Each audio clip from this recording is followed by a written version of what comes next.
বাংলাদেশের অন্তর্বর্তী সরকারের সবথেকে বড় ভুল যেটা হইছে, সেটা হইছে বিনা যাচাই বাছাই করা ছাড়া প্রতিটা জেলখানা থেকে বিভিন্ন সন্ত্রাসীরে মুক্ত করে দেওয়া এবং বিভিন্ন রাজনীতিবিদ যারা বিভিন্ন বিগত সময়ে বিভিন্ন মানুষের খুনের সাথে, রাহাজানির সাথে, চুরি ডাকাতির সাথে জড়িত তাদেরকে বিনা যাচাই বাছাই করা ছাড়াই মুক্ত করে দেওয়া।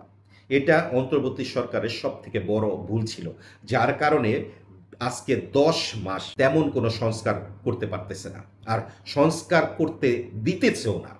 দেশের বড় রাজনৈতিক দল যারা এখন দেশের বিভিন্ন জায়গায় চাঁদাবাজি করতেছে, তা বিগত আমলে আওয়ামী লীগ করে গেছে। আপনি যদি দেখেন প্রতিটা ওয়ার্ডে, প্রতিটা জেলায় যেইভাবে মামলা বাণিজ্য চলছে, আপনি আওয়ামী লীগ করেন চাই না করেন, আপনার নামে একটা মামলা দিয়ে দিবে।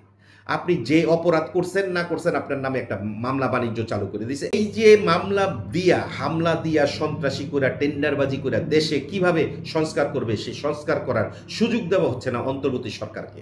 আমার মনে হয় অন্তর্বর্তী সরকার এই মুহূর্তে যারা সংস্কারের বাধা হয়ে দাঁড়াইছে তাদের বিপক্ষে কঠোর ব্যবস্থা নেওয়া, এবং পূর্বে যেই সন্ত্রাসীদের সরকার মুক্ত করে দিছে বিনা যাচাই বাছাইয়ে, তাদের মামলা পুনর্বিচার করা, এবং সেই মামলায় যদি দেখা হয় হ্যাঁ তারা অপরাধী, পুনরায় তাদেরকে অ্যারেস্ট করা এবং জেলখানায় প্রেরণ করা। এটা হবে অন্তর্বর্তী সরকারের সব থেকে ভালো ডিসিশন, এবং দেশ সংস্কারের জন্য কোনো বাধা থাকবে না।